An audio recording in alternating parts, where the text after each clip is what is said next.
Okay, so hopefully you all can see. What I did was I took the rocks first and I washed them.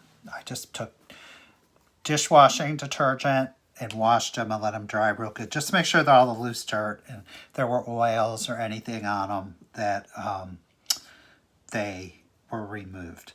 And you also, I did forget to tell you, you need a paper plate or something. It doesn't have to be a paper plate, but something, a plastic lid or something to put your paint in. Now, the first thing I did was I picked three colors. In this case, I picked a green, kind of a moss green, this kind of gray blue, and this sort of a tan color. So they can be bright colors, they can be muted colors, they can be whatever colors you want. It's totally up to you. I'm going to squirt. You don't need hardly any paint. I mean, very, very little, so don't waste it. You don't need a whole bunch. Squirt out some paint, a little bit in each thing here.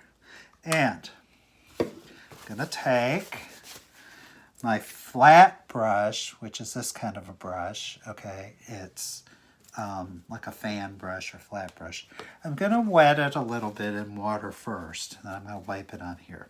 Then I'm going to take, this is going to be my first color I'm going to put sort of on the bottom of the rock. Now, I want to brush it out. I don't want a lot of paint on my brush.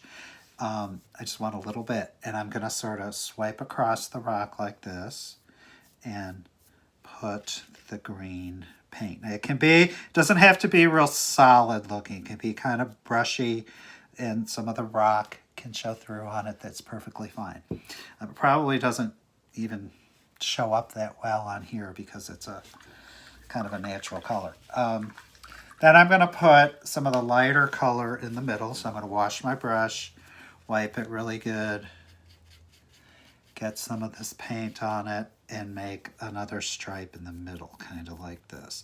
Just going back and forth lightly. It's okay if there's little holes and little places in the rock that don't get paint. That's how it should look. Okay? And then I'm going to do the same again for the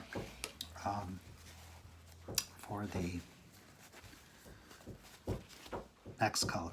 And that I'm going to put across the top like this.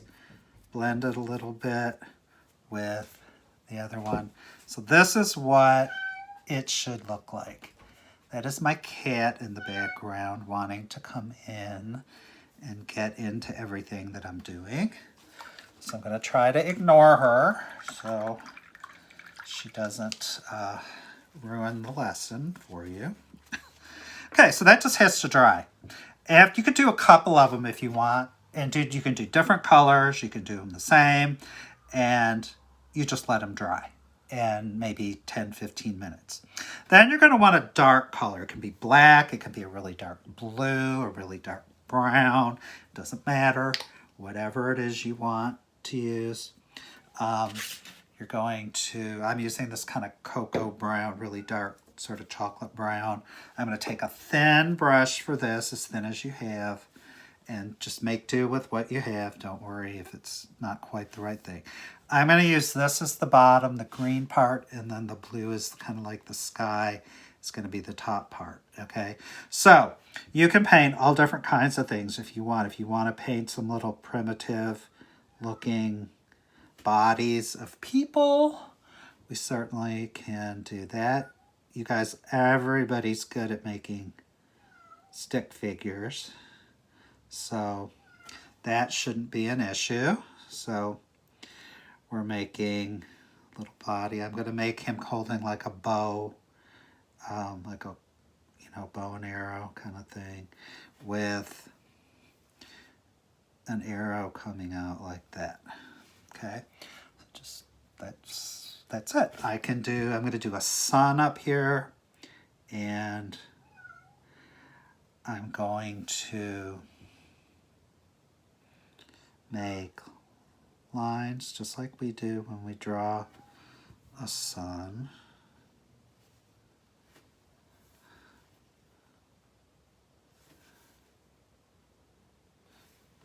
Okay, and then we can put, we want to put some sort of animal over here, like, I'm going to try to do something that looks like a bison, maybe.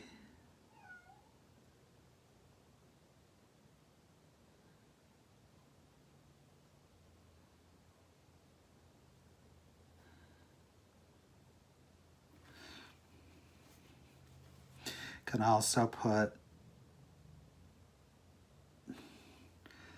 trails of dots. They use dots as another symbol if you wanted to put something like water, maybe. I'll try to give you some various designs that I'll look at some rock art and pick some things that they particularly used so that you have something to look at and go by. So just have fun with it. Use your imagination. Draw whatever you want on the rock. Paint it. And okay, then that dries. I would just let that set overnight if I were you and not do anything with it. If you want it to stay like this, it can stay dull like this, not real shiny, okay? If you want it shiny, then what you would do is take some, this is just like a a clear varnish, a sealer. You can get it in a spray if you want. You can get it in liquid. You could even use watered down glue if you wanted to. And this will just sort of protect your drawing and your little painting. It'll make the colors a little brighter and shiny and keep it from wearing off so much. But it's optional. You don't have to do it. But you should wait till it's dry. Like wait overnight till it's dry. And, then they should look like this when they dry, kind of shiny. Again, that's optional. So please don't stress if you don't have the materials. You can't find a rock. It's not a big deal. Do it on paper if you have to. You can use, if you don't have brushes and paint and all that, just try and use crayons possibly. You can draw chalk. You can draw it on the sidewalk. Take a picture of it if you want. We're very flexible. Everybody's in this together. We're trying to do the best we can. I hope this video's okay. I'm not very good at this. I've never done it before, so I'm learning, and hopefully these will get better as we go. So we'll try to have maybe a live session next week or the week after. Not this week, but the next week. If I'm learning how to do that also. So this is a learning experience for me too. So I hope you all are well. I miss you guys. Wish we could all be together, but we'll just have to make the best of it. Thank you for now.